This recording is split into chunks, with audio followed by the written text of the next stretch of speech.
अस्सलामुअलैकुम नाज़रीन कराम, नई वीडियो में आपको खुश आमदीद कहते हैं। बिलाखिर तहरीक इंसाफ की सोई हुई क़यादत में ज़िंदगी की नई लहर आ गई है।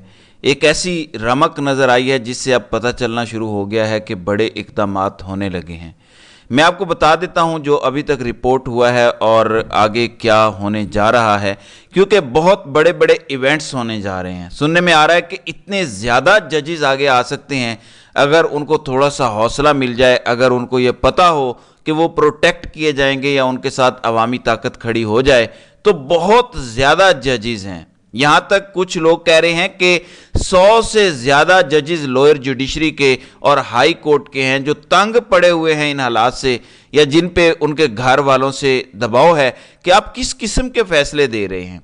जजेस खुद करप्ट हों, अपनी मर्जी से भी कर रहे हों, फिर भी जजेस के घरों में मसले हैं, उनकी बीवियां, उनके बच्चे इमरान खान के साथ खड़े हैं और ये सूरत हाल सामने आ रही है। मैं आपको अपडेट देता चलूँ। नाज़रीन इकराम, पहले बताया गया था और जो बहुत सारी चीज़ें सामने आ रही हैं कि जबर इतना है, रियासत ने इतनी मार धाड़ की है 9 मई के बाद, लोग छुपे हुए हैं, कुछ तहरीक कैसे तहरीक चलाएं, लोग कैसे निकलें। पंजाब में एहतजाज के हवाले से कहा जा रहा है कि लोग डरे हुए हैं, हमने एहतजाज की कॉल दी भी तो कोई नहीं आएगा, इसलिए कभी खैबर पख्तूनख्वा में एहतजाज होता है, कभी इस्लामाबाद में एहतजाज की कॉल दी जाती है कि पंजाब के लोग ख़ास तौर पर डरे हुए हैं, कोई निकलेगा नहीं। नाज़रीन इकराम, ये पहले बयानिया चल रहा था।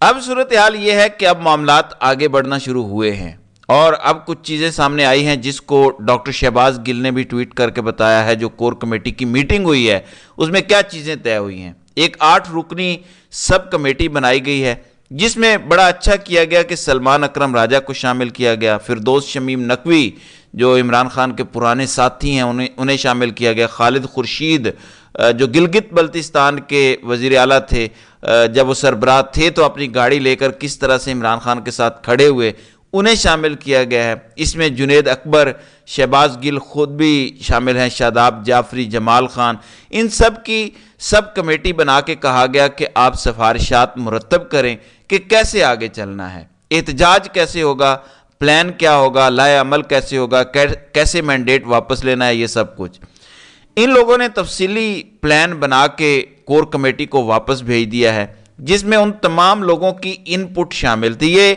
प्लान अब कोर कमेटी को मिल चुका है और आगे इस पर अमल दरामद की तरफ मामलात जाएंगे। असद कैसर के हवाले से भी खबरें आ रही हैं कि वो भी एक मुरतब ग्राउंड पर प्लान तरतीब दे रहे हैं। जाहिर है इमरान खान बाहर नहीं है, ये आपने अंडरस्टैंड करना है। और जलसों पे जो करोड़ों का खर्चा आता है, मेरा ख्याल है कि किसी के लिए करना बड़ा मुश्किल हो गया है। लोगों के कारोबारों को तोड़ा गया, सब कुछ तबाह कर दिया गया। फाइनेंसर जाहिर है छुपे बैठे हैं कि हमने कुछ ऐसा किया तो हमारे कारोबार तोड़ देंगे। पीटीआई को ग्रास रूट से ख़त्म करने की कोशिश की है। ये एक मौजज़ा है कि ये जमात आज तक बच गई है और ये मैं बात तस्लीम करूंगा कि ये वाकई एक मौजज़ा है। लेकिन एक चीज़ है, अक्सर लोग ये कहते हैं, तनकीद का निशाना बनाते हैं उन लोगों को जो सोशल मीडिया पे कहते हैं कि यार एग्रेसिव हो, एहतजाज करना पड़ेगा, निकलना पड़ेगा। तो लोग आगे से जवाब देते हैं कि आप सोशल मीडिया पे बैठकर बातें कर रहे हैं या आप मुल्क से बाहर बैठकर बातें कर रहे हैं, जबकि यहाँ इतना जुल्म हो रहा है, इदारे मार रहे हैं, मार धाड़ हो रही है, कोई महफूज नहीं है, किसी की इज्जत महफूज नहीं है, कारोबार महफूज नहीं है। ये कोई आम मुल्क है नहीं कि आप एहतजाज करेंगे रियासत आपकी बात सुनेगी। यहाँ तो रियासती इदारों ने फैसला कर लिया है कि अवाम की बात नहीं माननी, हमने अपनी मर्जी करनी है, तो एहतजाज कैसे करें। मुल्क से बाहर बैठ के लोग बढ़ के मार लेते हैं, बड़ी बड़ी बातें कर लेते हैं, लेकिन ग्राउंड पे आओ तो पता चले। नाज़रीन इकराम, जो सोशल मीडिया पे लोग बात कर रहे हैं वो कोई खलाई मखलूक नहीं है, या उनके आगे पीछे ऐसा नहीं कि कोई नहीं है। मैं इतनी कहानियाँ जानता हूँ कि आपके रोंगटे खड़े हो जाएं कि कोई अमेरिका में है, उसने कोई ट्वीट कर दी तो उसके पाकिस्तान में रिश्तेदारों को उठा के ले गए, करंट लगाया, मारा पीटा, ट्वीटें डिलीट करवाई गई। तो सभी अपने अपने लेवल पे कुर्बानियां दे रहे हैं। कईयों के पासपोर्ट कैंसिल कर दिए हैं, माँ बाप के जरिए डराया जाता है। तो किस किस की क्या कहानी है, हालात बेहतर होने दें, सब कुछ आपके सामने आएगा। जब कोई आपसे कहता है कि बाहर निकलें तो वो इसलिए नहीं कहता कि अकेला बंदा बाहर निकले और गिरफ्तार हो जाए। दर हकीकत बाहर निकलने के लिए एक मुनज़्ज़म तहरीक चलानी पड़ेगी, جب باہر لوگ نکلیں اور لاکھوں کی تعداد میں ہوں تو پھر کسی کا باپ بھی آپ کو گرفتار نہیں کر سکتا۔ گرفتاری ہوتی تب ہے جب آپ تھوڑی تعداد میں باہر نکلتے ہیں، ڈرتے ہیں، گھبراتے ہیں، خوف کے بت کا شکار ہو جاتے ہیں۔ اگر آپ نے ڈرنا ہے، گھبرانا ہے تو پھر سلو کر لیں۔ جو ڈر گیا ہے وہ سلو کر لے، وہ پھر یہاں کھڑا ہو کے خاموش تو نہ رہے۔ لیکن اگر آپ نے حقیقی آزادی کی جد و جہد کرنی ہے تو پھر مزید سختیاں برداشت کرنی پڑیں گی، پھر کوئی اور راستہ نہیں ہے، ورنہ پھر سرنڈر کر دیں۔ اور سب سے بڑھ کے اگر قوم نے سرنڈر کرنا ہے، قوم پیغام دے دی گی 21 اپریل کو، یہ آ رہا ہے، دودھ کا دودھ پانی کا پانی ہو جائے گا۔ مجھے پتا ہے لوگ دل برداشتہ ہو رہے ہیں کہ اب نہ باہر نکلنے کا فائدہ ہے، نہ ووٹ ڈالنے کا فائدہ ہے۔ 21 اپریل کو ضمنی انتخابات ہو رہے ہیں۔ اگر تحریک انصاف نے یہ سویپ نہ کیے، یقین مانے کہ منصوبہ سازوں نے رگڑ کے رکھ دینا ہے باقی سب کو، اور عمران خان کے لیے مزید سختیوں میں اضافہ ہوگا۔ انہوں نے عمران خان کا ملٹری کورٹ میں ٹرائل بھی کرنا ہے۔ آپ کا ووٹ ہی عمران خان کی زندگی کی ضمانت ہے، یہ میں آپ کو بتا رہا ہوں۔ اور وہ ہر حد سے اس لیے نہیں گزر رہے کیونکہ انہیں پتہ ہے کہ اسے عوامی حمایت حاصل ہے۔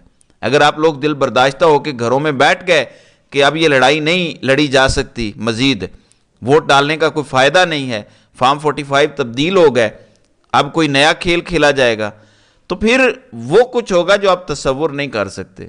اس لیے اگر سرنڈر کرنا ہے اور واقعی زیادہ مشکلات ہیں تو پھر عمران خان سرنڈر کر دے۔ آج عمران خان یہ کہہ دیں کہ میں 3 سال تک خاموش رہنے کے لیے تیار ہوں، بڑے صاحب کی ایکسٹینشن ہو جائے گی اور ہم خاموش رہیں گے، جو آئینی ترمیم کرنی ہے آپ کر لیں، ہم خاموش رہیں گے، جو قانون سازی کرنی ہے آپ کر لیں، ہم خاموش رہیں گے، قاضی صاحب کو ایکسٹینشن دینی ہے آپ دے لیں، ہم خاموش رہیں گے، جو کرنا ہے آپ کریں۔ آپ نے امریکہ کی ایک اور جنگ میں افغانستان کو رگڑا لگانا ہے آپ لگائیں، ہم خاموش رہیں گے۔ میں آپ کو یقین دلاتا ہوں کہ اسی وقت، اسی لمحے تمام خواتین قیدی بھی رہا ہو جائیں گی، باقی سارے لوگ بھی ملٹری قید سے رہا ہو جائیں گے، 9 مئی کا بیانیہ بھی دفن ہو جائے گا، سب کچھ ختم ہو جائے گا۔ تو اگر سرنڈر کرنا ہے تو پھر عمران خان خود کر دیں۔ لیکن اگر عمران خان سرنڈر نہیں کر رہے اور باہر بیٹھے لوگ یہ کہہ رہے ہیں کہ سختی زیادہ ہے اس لیے ہم کچھ نہیں کر سکتے، یہ صرف ایکسکیوز ہے۔ آپ کو کوئی بھی نہیں کہہ رہا کہ ڈنڈے لے کر چڑھ دوڑیں، آپ کو صرف یہ کہا جا رہا ہے کہ ایک منصوبہ بندی کریں، ڈیٹ رکھیں، جلسے کریں، ریلیز کریں، اور کوشش یہی ہونی چاہیے آپ کی کہ آپ کی ایگریشن عوام کو نظر آئے، عوام آپ کے ساتھ پھر سے کنیکٹ کرے، عوام کے خوف کے بت ٹوٹیں اور لاکھوں کی تعداد میں لوگ باہر نکلنا شروع ہوں پھر سے، جیسے عمران خان کی کال پہ آتے تھے۔ اور یہ ماحول آپ نے تباہ و برباد کر دیا ہے جو بنا ہوا تھا۔ عمران خان ایک کال دیتے تھے اور لوگ باہر نکل آتے تھے، اب لوگ نہیں آتے اس طرح سے باہر۔ کیا وجہ ہے؟ آپ لوگوں نے بہت زیادہ بزدلی دکھائی ہے، اب وقت آ گیا ہے بہادری دکھانے کا۔ ناظرین کرام، آپ ذرا امیجن کریں کہ عمران خان سے جا کے کسی نے ملاقات کی، ایک سندھ ہاؤس والے لوٹے کو جو ہے وہ ٹکٹ دلوا دیا کہ یہ عمران خان نے کہا ہے کہ اس کو ٹکٹ دے دو۔ میں دعوے سے کہہ سکتا ہوں، شرط لگانے کو تیار ہوں کہ عمران خان نے ٹکٹ نہیں دیا اس کو۔ اگر عمران خان نے دیا بھی مان لیں تو عمران خان کو نہیں بتایا گیا ہوگا کہ یہ سندھ ہاؤس والا لوٹا ہے، یہی کہا گیا ہوگا کہ کسی وجہ سے لوٹا بن گیا تھا، دباؤ کی وجہ سے، تو بس۔ تو جھوٹ بولے گئے باہر آ کے، تحریریں آئی ہوئی ہیں باہر، حماد اظہر بتا رہے ہیں کہ ان کو لکھی ہوئی تحریر ملی۔ حماد اظہر کی تو کوئی ملاقات نہیں عمران خان سے ہوئی، وہ تو خود چھپے ہوئے ہیں۔ انہوں نے کہا کہ ہمیں تحریری طور پر بتایا گیا کہ یہ عمران خان نے کہا ہے کہ اس کو ٹکٹ دو۔ اب محمد مدنی جس نے حمزہ شہباز کو فارم 45 کے مطابق شکست دی ہے، اس کو ٹکٹ دیا جا رہا ہے، وہ جیتا ہوا ہے، اس کا حق ہے۔ فارم 45 پہ اس کا حق چھینا گیا، اس کا حق ہے کہ وہ دوبارہ الیکشن لڑے، لیکن یہاں پہ ڈرامے چل رہے ہیں۔ کمپرومائزڈ لوگ جو بزدلی دکھا رہے ہیں وہ اب ایکسپوز ہونا شروع ہو گئے ہیں، آہستہ آہستہ بہادر لوگ سامنے آنا شروع ہو گئے ہیں، اور جو بزدل ہیں مجبوری ان کی بھی بن جائے گی اور ان کو بھی بہادری دکھانی پڑے گی، لیکن اصل بہادری عوام نے ہی دکھانی ہے بالآخر، کیونکہ عوام ہی اصل حکمران ہے، عوام ہی کا ووٹ کا حق چھینا گیا ہے۔ اور اگر ہمارے پی ٹی آئی کے رہنما بزدلی چھوڑ دیں اور ایک طاقت کا مظاہرہ کریں تو مجھے یوں محسوس ہوتا ہے کہ اب وہ فصل پک چکی ہے اور وقت آ گیا ہے کہ عوام بہت بڑی تعداد میں باہر نکلیں گے اور اس نظام کو اور اس فیک نظام کو چکنا چور کر دیں گے۔ تو ناظرین اکرام، آپ کی اس ویڈیو کے حوالے سے کیا رائے ہے؟ آپ اپنی رائے کا اظہار کامنٹ سیکشن میں ضرور کیجیے گا۔